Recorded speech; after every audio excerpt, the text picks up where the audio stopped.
please just let us know where you're coming from, where you're looking in from, which university you registered with. Just tell us all about yourself, and then we'll read that one out loud. This is going to take 5 minutes, and then afterwards we'll then begin with the event. Jonita Kapp from Eastern Cape, welcome.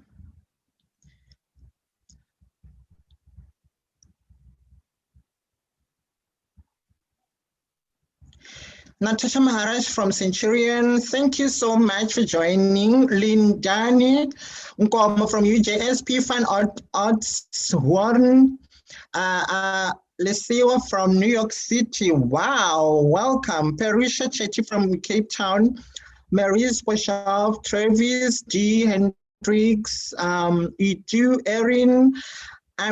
This is moving so fast. Renita Zinte, Rianda Joes, Jazz Talvika, Jessica MC Dylan from Cape Town, Shana Ponelis, Leah Williams, Henrich, Teresa from Durban, welcome. Stu Manwabe, Zakia, Ashika, Natalia, Avela, Gineo Mosa, Kirstine,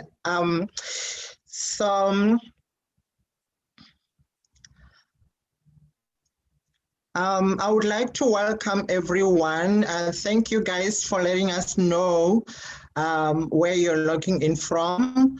For now, though, I'm going to hand over to Parisha, who's going to make some announcements, and then we will then delve into today's event. Parisha, over to you.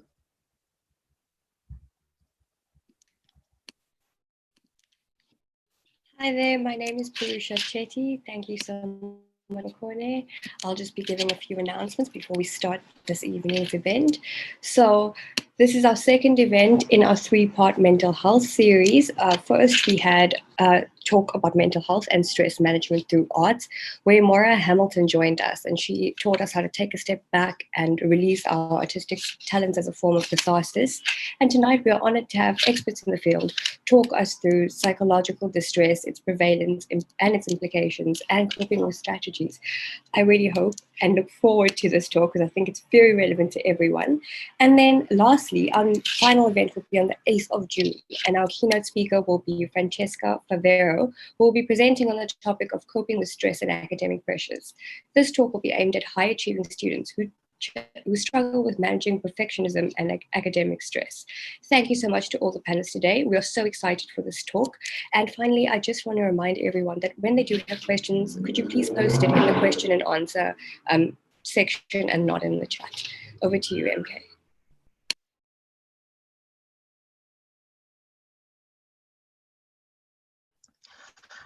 Thank you so much for the announcement, Parisha. So without any waste of time, I'm going to introduce our speaker for the evening. Our speaker is Prof. Catherine Swordsdale. She is the current director of the Alan J. Fleischer Center for Public Mental Health in the Department of Psychiatry and Mental Health at University of Cape Town. Her research focuses on mental health in youth, and she is currently running studies focusing on community-based interventions for young people. These include piloting the use of digital technologies to engage young people via mobile phone technology, and a project focused on using skateboarding as a space for youth mental health interventions and engagement. She is particularly committed to developing innovative new approaches to ensure access to mental health services for young people from disadvantaged backgrounds who often feel excluded from or unwelcome in clinical settings. She'll be, she'll be joined in the event by several members of the Center for Public Mental Health who will demonstrate coping strategies and answer questions in the chat in their verbal discussions. The CPMH team include Mr. Yush Jacobs, Ms. Zianda Magwenchu, Ms. Zoleka Makrina, Ms. Megan Poole, and Dr. Claire van der Westhuizen.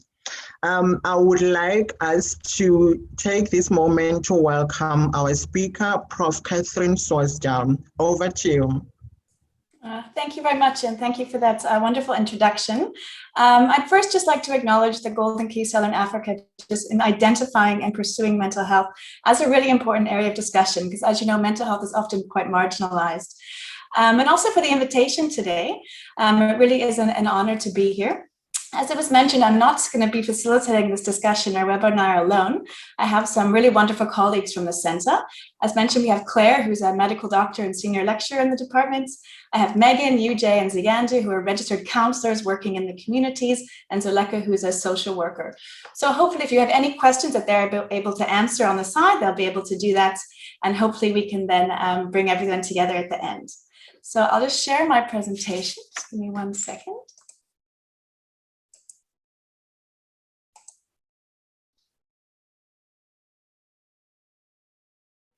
Let me know if you're able to see it. Yes, we can. Are you seeing my duplication? Are we all okay? It's perfect. Yes, we can. Yeah. So good. All right. Yeah, so just a brief overview of the presentation today. I'm going to start with a description of mental health in South Africa, including the distinction between what is psychological distress and a mental disorder and the implications of psychological distress. I'm then going to hand over to Megan, who's going to go through some screening tools that have been used to identify some of the symptoms, so all have a better understanding about the symptoms of psychological distress. And then Claire, UJ, and I are going to present some potential coping strategies that can be used not only to mitigate psychological distress, but also to potentially prevent it from occurring in the first place. So I think that's where we're going to start. Yeah, so looking at mental disorders in South Africa, I think it's quite important to understand sort of the burden and the prevalence in this country. So data suggests that 16.5% of South Africans will suffer in the last year with a common mental disorder. So this really is quite high. We've got anxiety disorders at 8.1, substance use at 5.8, and mostly alcohol use disorders in our context, and of course, major depressive disorder at 4.9. So looking at the whole context, 30% of South Africans will suffer with a mental disorder in their lifetime. And it's quite important to know that we're actually ranked third after HIV and other infectious diseases. And sort of often mental illness really isn't being given the same center stage as HIV and other infectious diseases, despite this burden, which is a bit of a shame, but we're hoping to see this change over time. Here we go. So putting this into a bit of perspective, basically 1 in 6 South Africans can be diagnosed with depression, anxiety, or substance use during the year. So if you have 6 of you and you're doing a lovely focus group, chances of one of you having one of these disorders would be quite high. And I think even more concerning from being a public mental health specialist is that 75% of those who meet criteria for a mental disorder aren't receiving the treatment they need in the form of medication or psychological support. So there really is a large treatment gap for mental health problems. And often a number of the things that we do want to talk about is that mental health can be treated, and it really is a real disease. And often the stigma is one of the major reasons why people don't access treatment. So this is something we say in the center a lot. It's on many of our doors. Don't worry, the mental illness is just in your head. And so we respond with, don't worry, the drowning is just in your chest, because it really is a disease that needs to be treated in some instances. All right. So although I'm talking about mental disorders, I think I wanted to mention that just so we can distinguish it from psychological distress. So a disorder, as I mentioned, is less common than distress. It's long-term, it can be chronic and episodic, so it can be recurring with a disorder. You have to meet specific criteria using diagnostic and statistic manuals. So a clinician really needs to diagnose you, and it really does require some professional intervention in the form of evidence-based treatments. Sometimes this is medication, and sometimes this will be psychological interventions, whether it's cognitive behavioral therapy or other forms of evidence-based treatments.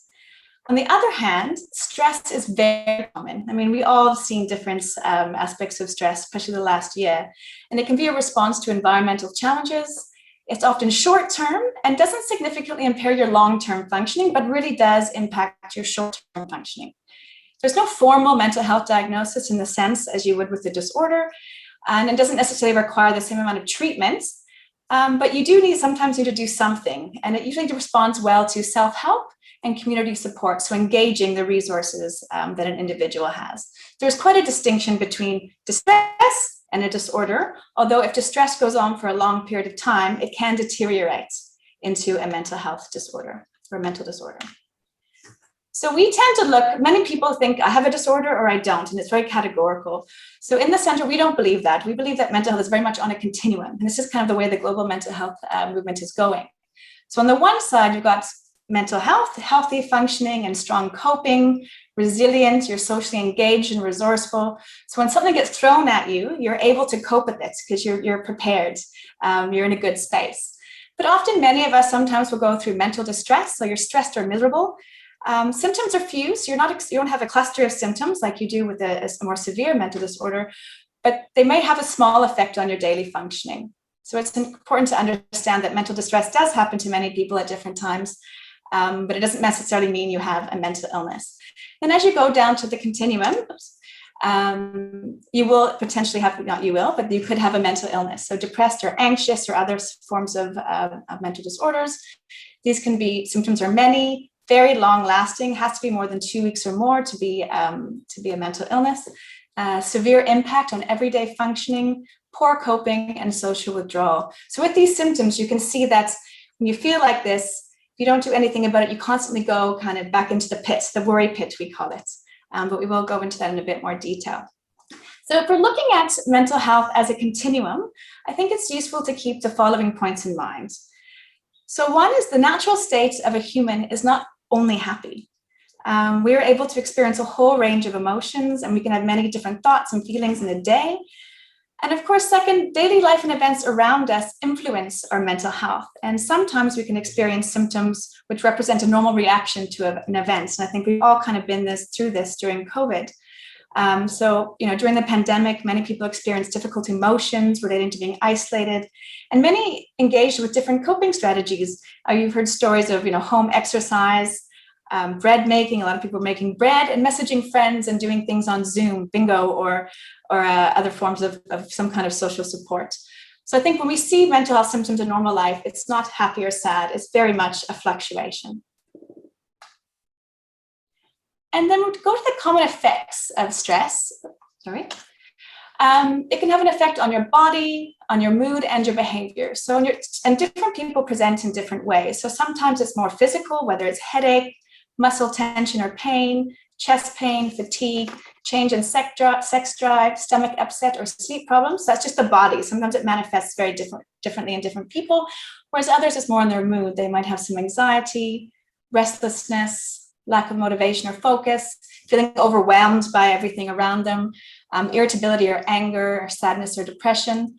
And of course, that also influences your behavior, because there's a very strong association between how you feel and how you behave. So you may be overeating or undereating, maybe having these angry outbursts with very little reason. Some people turn to drug or alcohol use as a way to avoid some of their problems and cope with some of the issues they're going through, or tobacco use, social withdrawal, or exercising less often. So I think depending on the individual, it may manifest in different ways, but these are just some of the ways and the reasons or things that people are experiencing. All right, I'm going to pass over to Megan Milan, who's going to go through a case study, but then we're also going to talk about how to identify symptoms of psychological distress. Thanks, Kat. To Megan. Thanks, Prof. So, yes, guys, we just wanted to present you with a case study. So this could be how someone with psychological distress could present. So maybe you relate to the story yourself, or you know of a friend.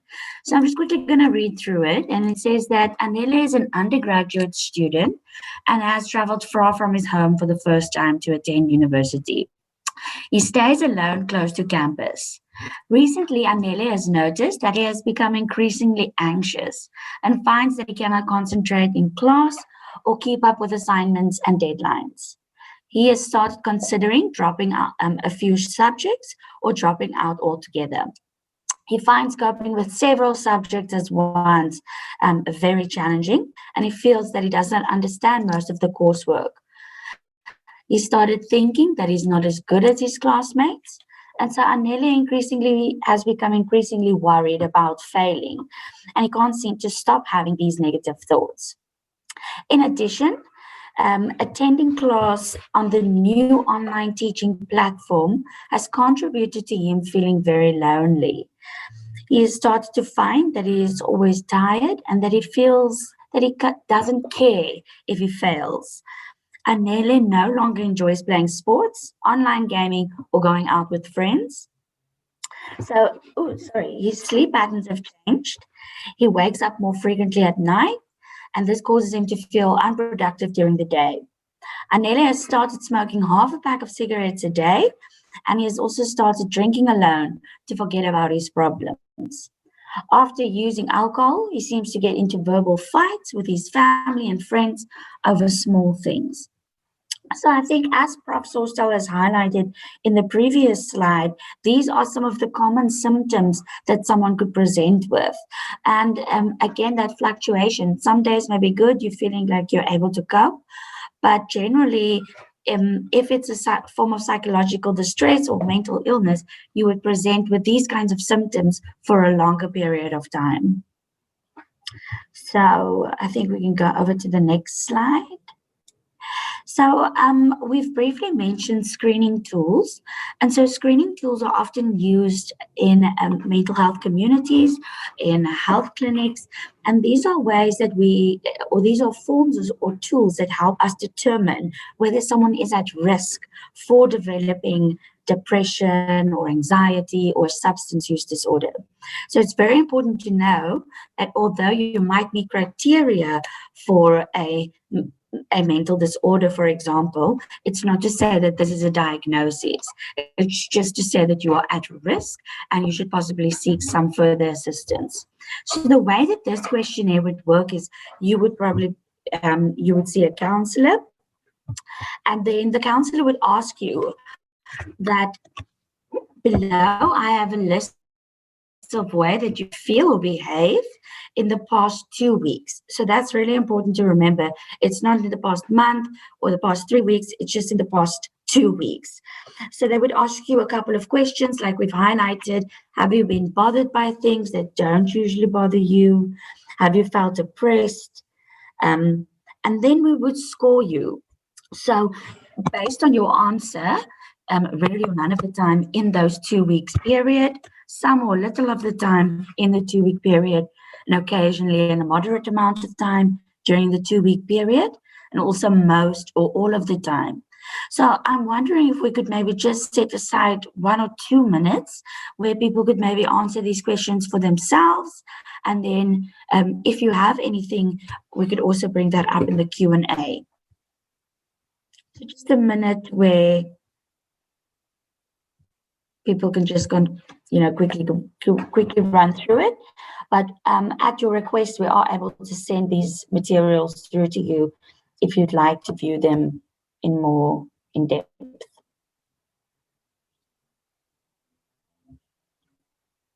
I think it's important to mention that this is one specific screening tool and that there are many different types of screening tools available, for example, depression or anxiety or substance use disorders. It is really important to use validated tools. So those tools that, for example, work in the context of South Africa and in South African communities.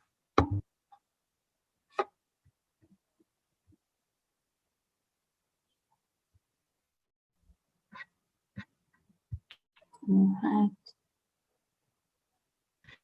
Megan, there is a question in Q&A. I'm just going to read it out to you.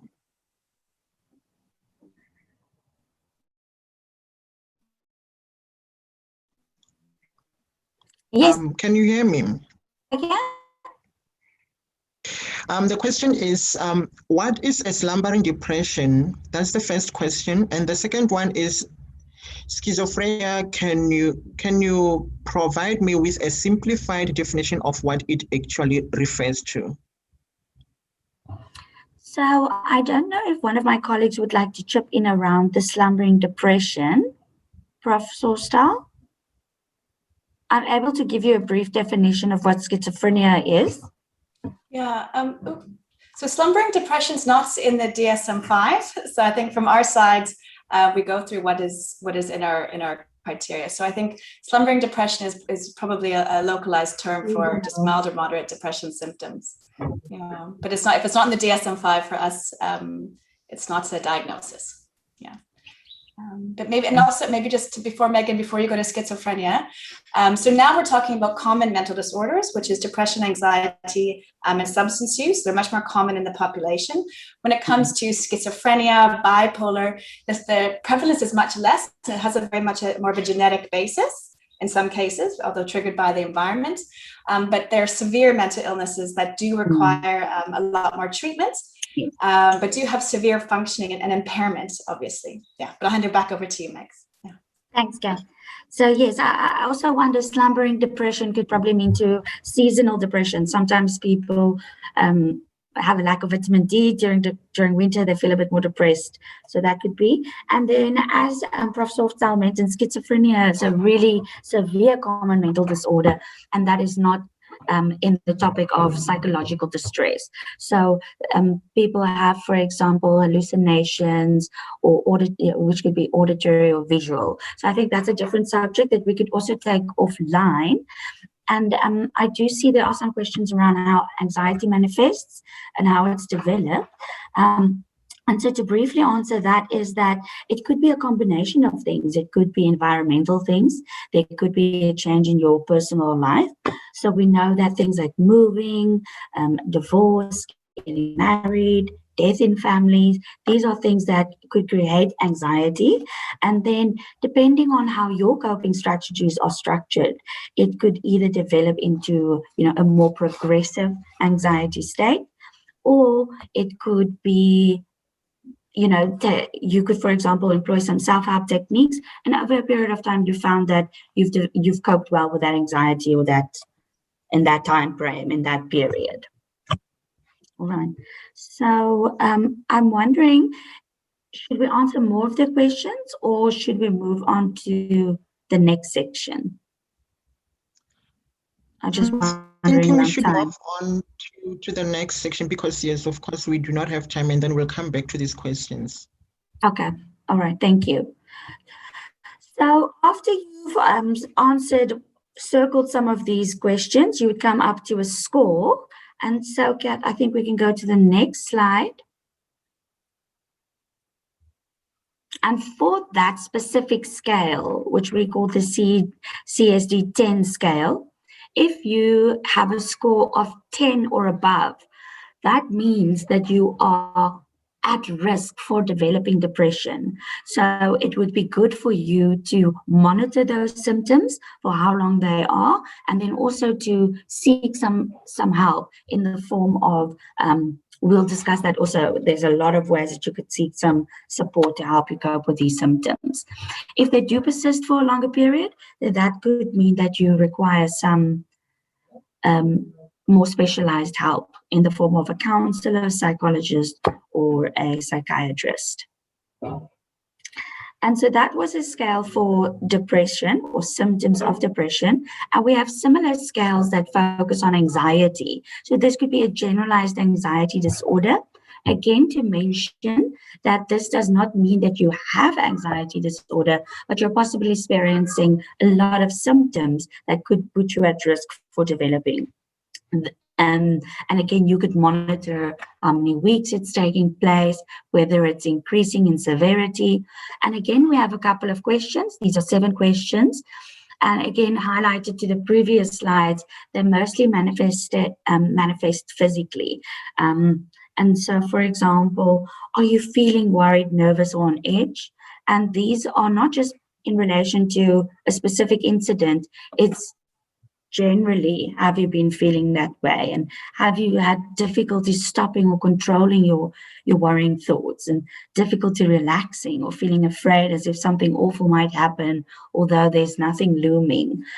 So again, you would answer these questions and then circle the option that best describes your experience.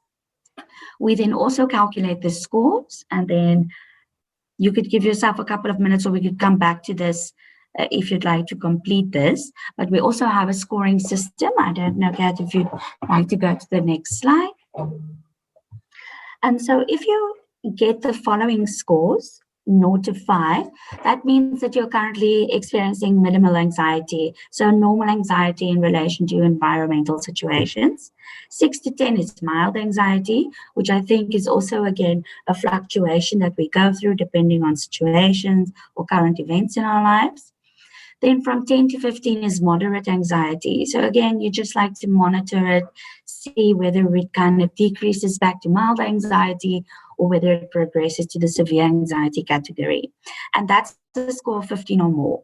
So again, we're saying that you're at risk for developing generalized anxiety disorder, and that you have a lot of symptoms, so that it's best for you to seek some help in the form of support groups, counselors, or different psychological services. Let's see. This is over to Claire. Yeah. Thanks, Megs. Right, I do see there are a lot of questions in the chat, and there's a lot of questions about how you diagnose certain disorders and different symptoms.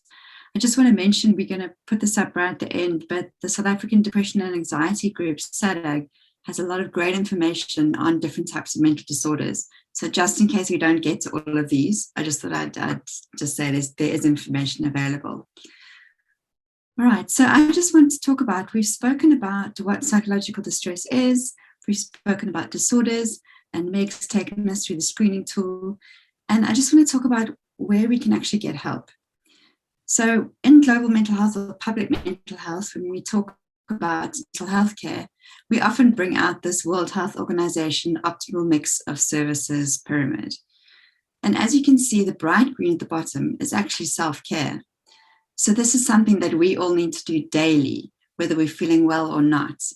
And this can also help if we are feeling a little bit distressed as well. There are many aspects of self-care that can actually help quite a lot. So that's the bulk of what we really should be doing for mental health care. The next level up is informal and community care. So this would include talking to friends and family about your emotional well-being, maybe talking to the auntie down the road who's brilliant at giving advice or giving you a shoulder to cry on. It's also maybe accessing a religious leader or a youth leader or a community organization for various types of support. And then we move up a level into healthcare. Now, there are different levels of healthcare. Primary healthcare, like your GP or a clinic, or you should be able to access some mental health care as well. And then we go higher up the levels, and it gets more and more specialized when you look at mental health care professionals, such as psychologists or psychiatrists. Okay, so when you get to the healthcare stage, Catherine's also mentioned this briefly as well. In some cases, people with psychological distress or even with a mental disorder may do very well with counseling or talk therapy alone. In some cases, they're offered medication, and in some cases, people are offered a mix of counseling and medication. All right, so I'm just going to move on now to talking about self-care. Self-care is really important, and I think during the pandemic, you may have heard a lot of information on self-care.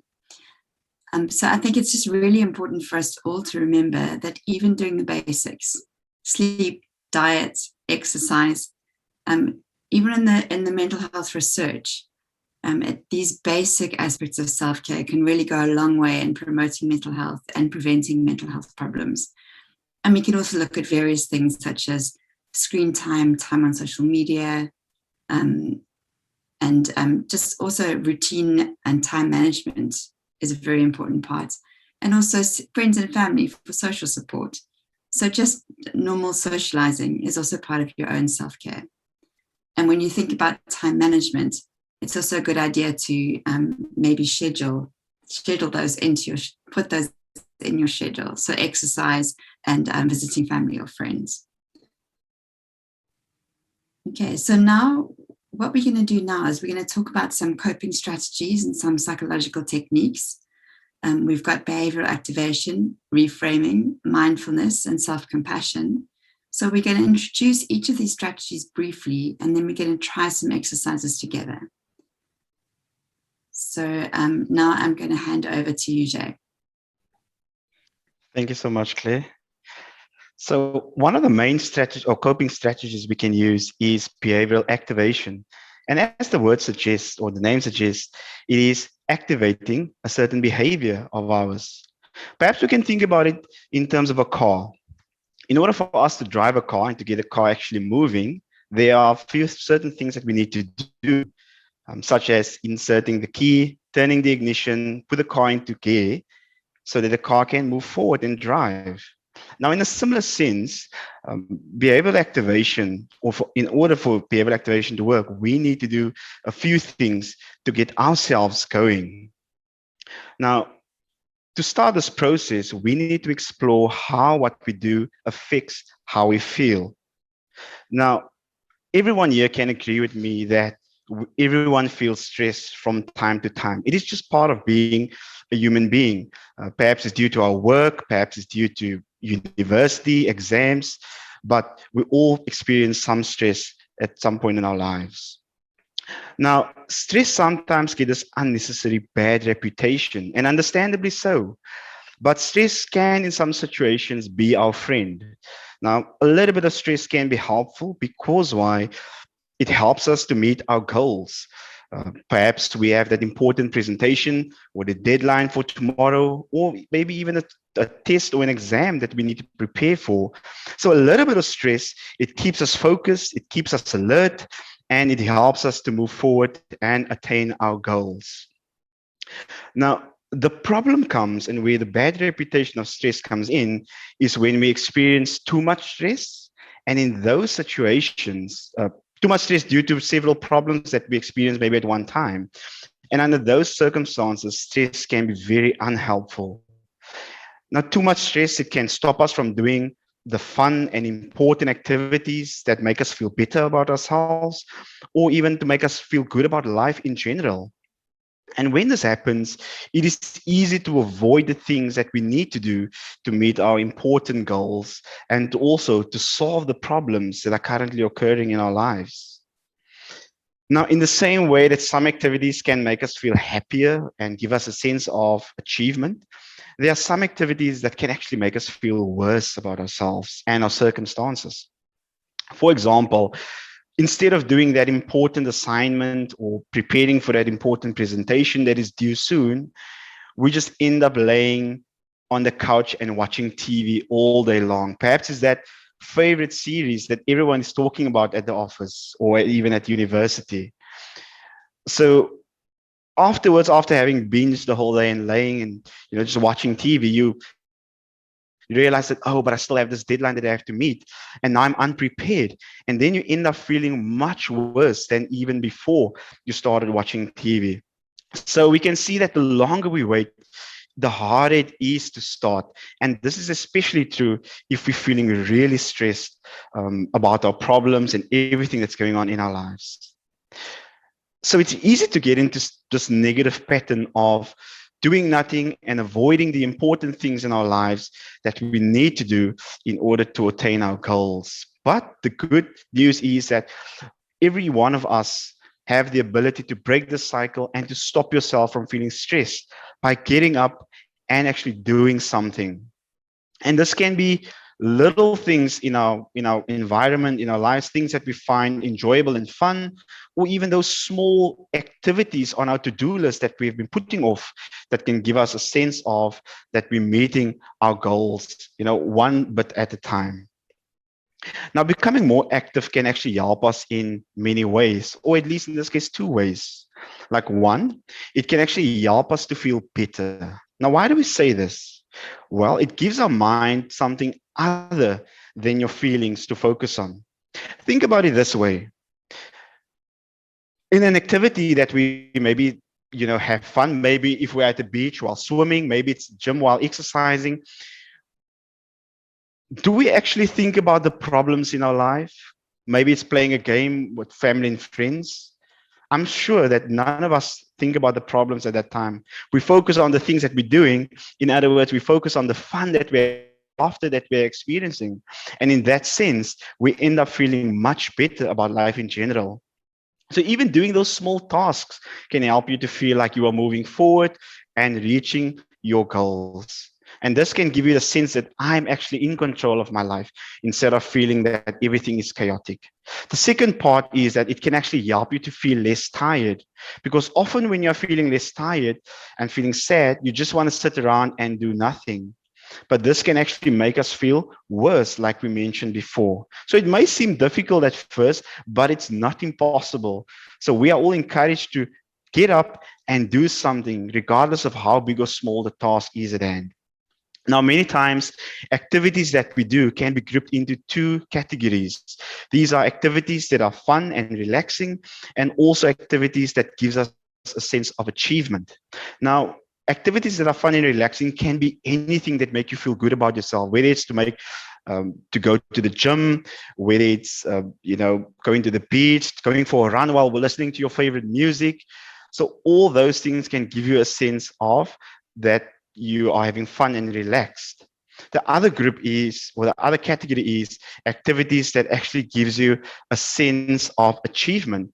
And this could be like trying out new recipes, repacking the cupboard that you've been putting off, or just doing those important chores.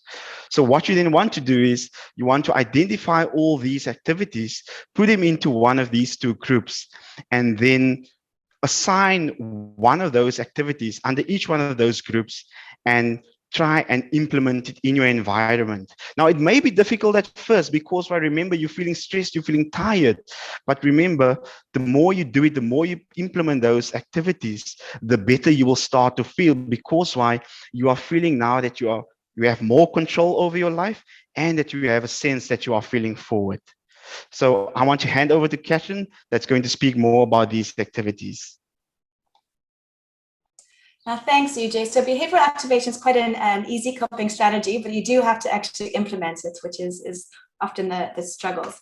So the next coping strategy that we'd like to talk about is looking at thoughts not being facts. So we call it reframing. So I'm going to give you a scenario, and I just want you to think about it. The scenario is quite an interesting one. So you're walking down the street and you see someone you know on the other side. You smile and you wave at them. But they keep walking without responding at all. Yeah.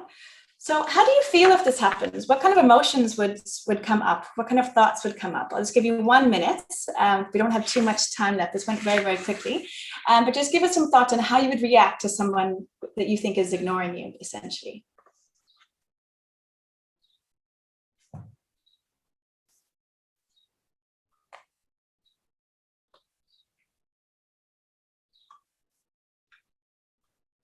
Yeah. So I think, the key thing you want to get across is how you're feeling and your mood at the time really can influence how you interpret various things. So this is the situation. Yeah. Different thoughts depending on a number of variables. What's the matter? Have I done something wrong to upset him? That could make you kind of anxious or worried. Why did he didn't respond? Doesn't he like me? And now I'm feeling sad. Or what's his problem? What's wrong with him? There's seriously something wrong, and you might feel angry. Or I guess he didn't notice me, and I sort of have this kind of mild disappointment. So I think these are normal reactions. When we've done a CBT and mindfulness with various groups, these are kind of the normal reactions that come out. But really, thoughts are not necessarily based on facts. And I think that's really, really important. So whatever had happened before that situation, perhaps you had an argument with a partner or a close friend, that you thought your thoughts might be different, or perhaps you got some really good news right before, so you kind of didn't bother you at all, or you were late for an important meeting, so we're quite happy that they didn't respond because you were rushing away. So in each of these circumstances, you might have different responses to the exact same situation. And it's really important to understand that our thoughts do not occur in a vacuum.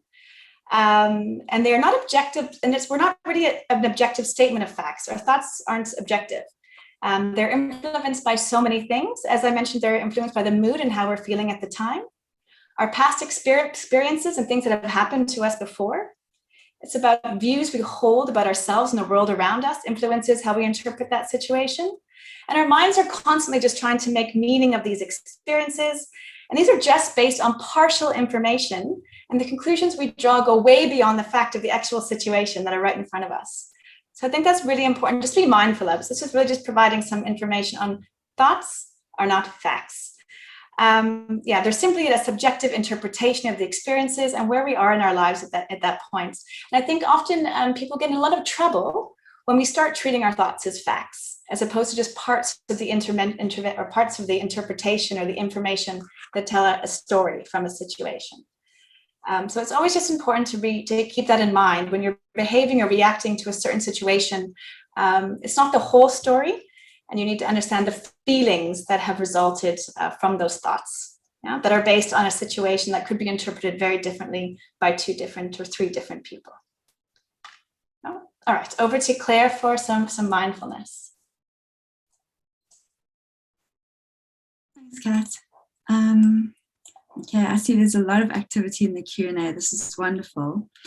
Okay, so now I'm going to talk about mindfulness. And the question we're asking here is your mind full, or are you being mindful?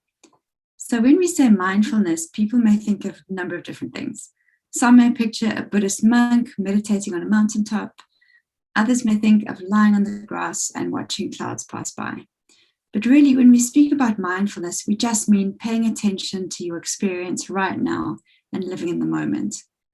This helps us to engage with people around us and focus on our activities effectively. For example, if I'm thinking right now about a previous workshop where I completely messed up and forgot what I wanted to say, I may have been extremely nervous right now and would probably not be able to speak to you. Similarly, if I'm thinking about how you will experience the activities that we're doing and worrying if you're going to enjoy them or not, I'll probably also not be focusing very well on what I'm doing right now.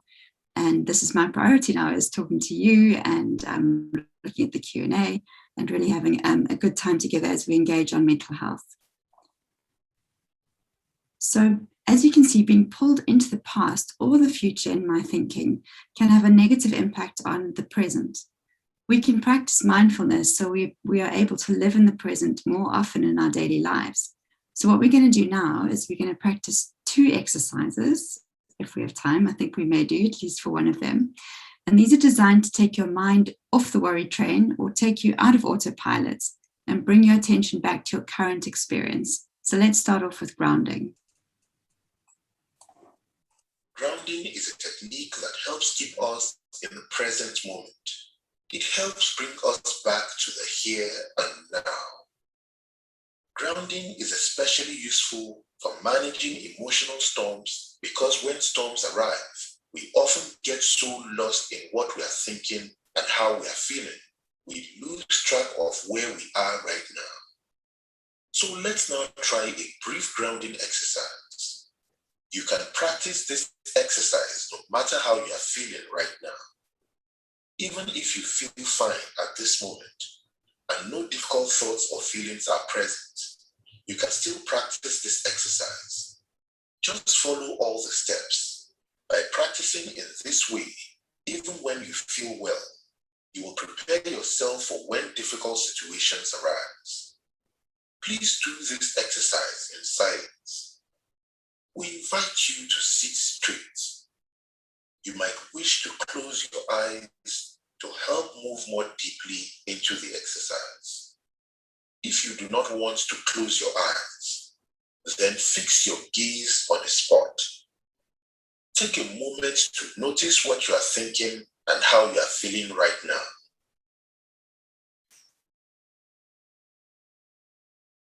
Next, find a way to slow down. Slow your breathing. Breathe in and out through your nose. Slowly press your feet into the floor.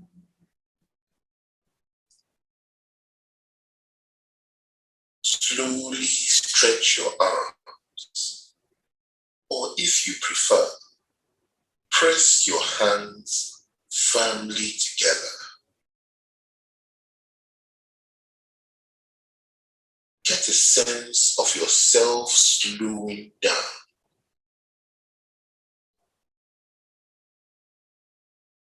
Now notice where you are. Look around you with curiosity. What are 5 things you can see?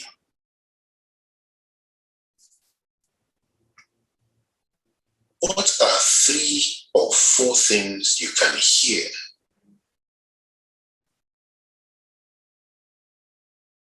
Breathe in the air. What is it like? Warm, cool, fresh, stale, dry, or humid? What can you smell in the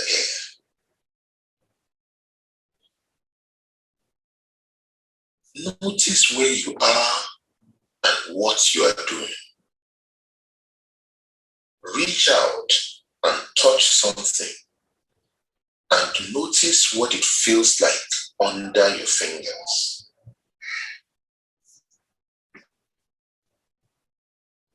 Stretch your body in some way. Stretch your arms or legs or back or neck.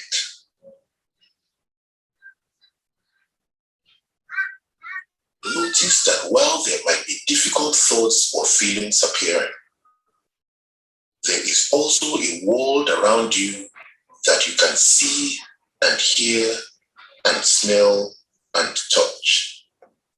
And notice you can now move the way you want to. And you can also choose the words you will speak and how softly or loudly you will say them.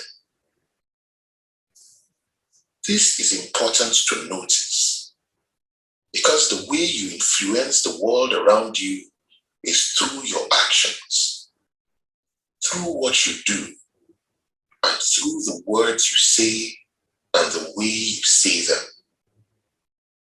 Now take a moment to notice how you feel.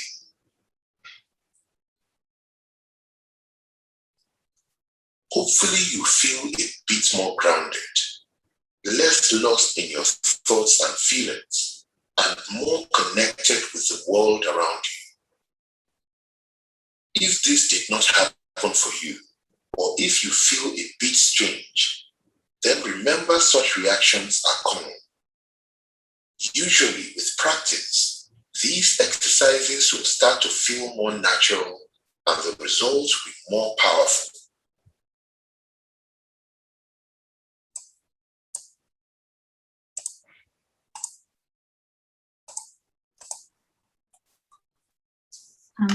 Thanks, Kat. Maybe we should skip the breathing. Grounding is a technique. Yes, agreed. There we go. Okay. All right. I just want to end off a little bit with self-compassion. I'm just going to describe it, and I can actually send the exercise to everyone afterwards. So self-compassion involves the capacity to comfort and soothe ourselves and to motivate ourselves with encouragement when we suffer, fail, or feel inadequate. And it's really interesting what this guy says. Self-compassion, we learn in connecting with our innate compassion for others. And self-compassion, compassion for ourselves, also helps us to grow and be more compassionate towards others. So it's a lovely sort of positive circle there.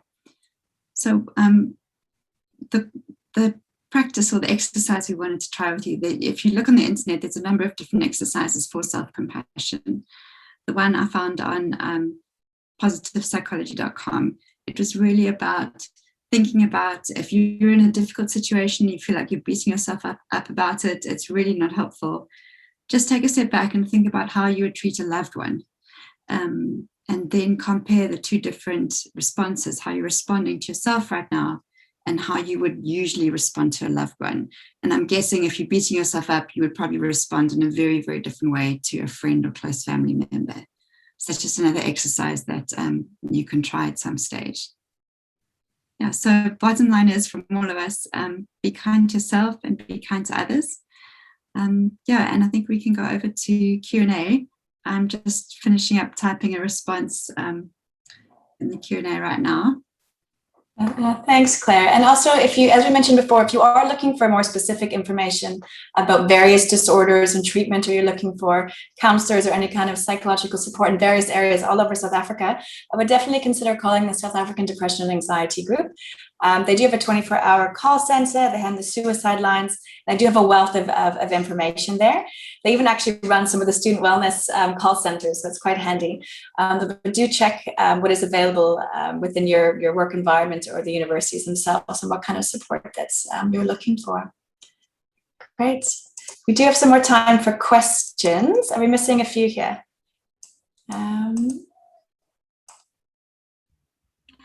There are 4 questions that people would like answered, Prof.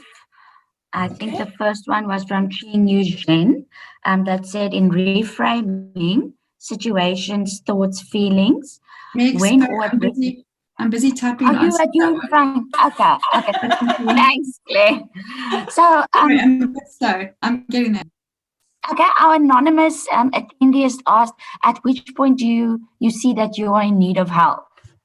Yeah, I think that's a tricky question, because often when things happen so slowly, you don't necessarily see that things are changing or your behavior is changing. And often it'll come from somebody else to say, oh, I'm a bit worried about you. That's often one way, but these screening tools are quite helpful. But the key is that you need, if you want more psychological help, a psychiatrist or a psychologist, you'd have a significant cluster of symptoms. So we all have some of these symptoms once in a while, but when you have a lot of these symptoms together, then you probably do need some kind of professional help. Yeah, which I think is quite important. Where else was I? What was the other question?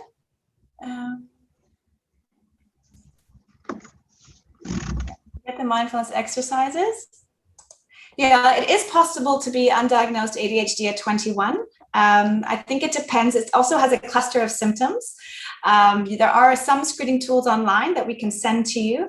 Remember, just because you're showing risk factors for a mental health disorder doesn't mean you have them. You need to be diagnosed by a mental health professional or a healthcare provider. Yeah. What else are we missing? I think, Prof, that the anonymous attendee was asking for some suggestions how to deal with procrastination. And I think that's where we suggested the mindfulness. I'm not sure.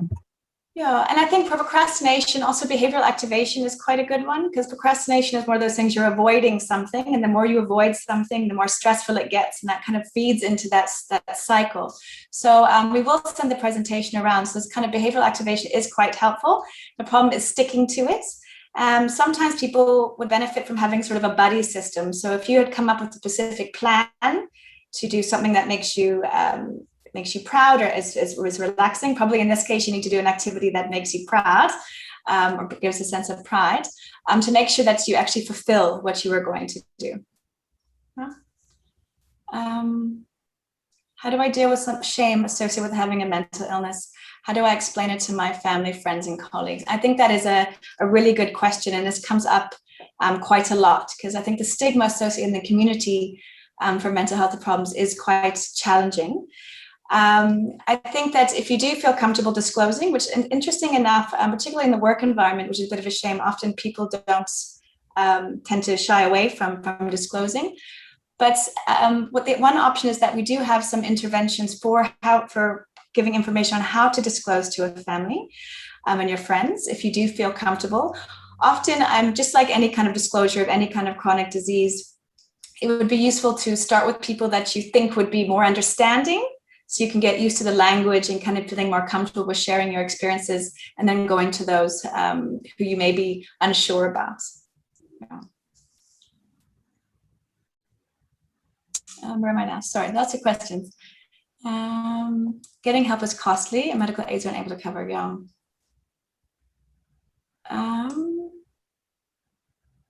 Yeah, I think that it is slightly tricky, particularly in South Africa, because clinical psychologists are often covered by medical aids, but counseling psychologists aren't, and registered counselors.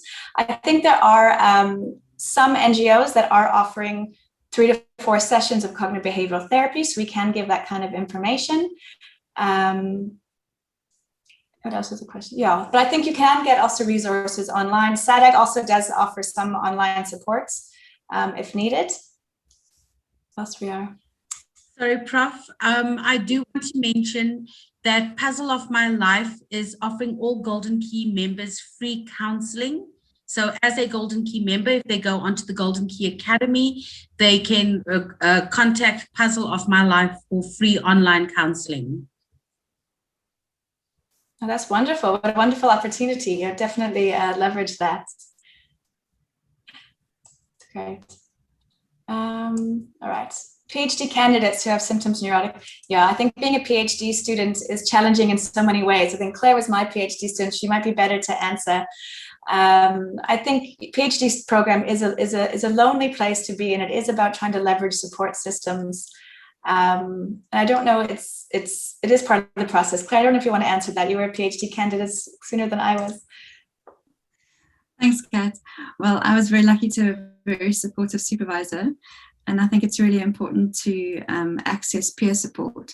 So find other people who are doing PhDs. I really think that was one of the most helpful things for me.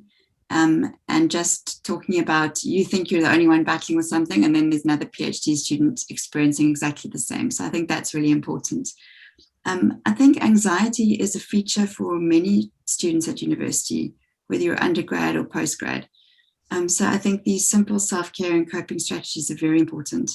And if you are worried or you're really not functioning well, if you feel you know it's been a week and you can't even write a paragraph, or you're really, really struggling, then I would suggest that you actually go and have yourself assessed and maybe get some medical care. So I think, yeah, there's a number of things you can do. It seems like there's some free services. There's SADAG call available as well. But yeah, the basics, self-care and peer support, I think are key. And many of you are asking about how do you help others who might be suffering with these symptoms, whether it's friends or family. And so often it's just really about being there for them, checking in on them, making sure they're okay. Because often with depression and anxiety, people tend to withdraw. So they're not going to be the ones who are coming out and asking for help. In many cases, it's really about just checking in, seeing how they're doing, helping them get out of the house and getting out and motivated. Checking to see whether or not they are receiving help and reinforcing that and supporting that decision of accessing treatment. Because many people, as we mentioned, who are suffering with these mental health problems are not accessing treatment, whether they don't necessarily have access or whether it's mental health literacy or stigma, or don't know that they can actually get better with treatment. Just really about just supporting each other. Sorry, Kat, just one last thing. It's very important to notice social media posts. If someone starts talking about death a lot or saying they're trapped, they don't see a way out, those are really some warning signs that you can that you really do need to act on. And they may be resistant to seeking help, but if you're worried and they start talking like that at all, then it's very important that you get help, get other people to help you, get them to help. So yeah, just a final point. Right. Yeah. Thank you so much. Thank you so much. I can see that now the questions were all answered. So I'm just going to hand over to Ricardo to do vote of thanks. All right. Thank you so much, Prof. Catherine and her team. What I love about what you have shared today, that mental health is a real disease and it can be treated. And I think that is one of the elements that stood out for me. Thank you so much, Prof, for the amazing workshop, along with the Center for Public Mental Health workshop that just demonstrated coping strategies and also assisting with answering the questions.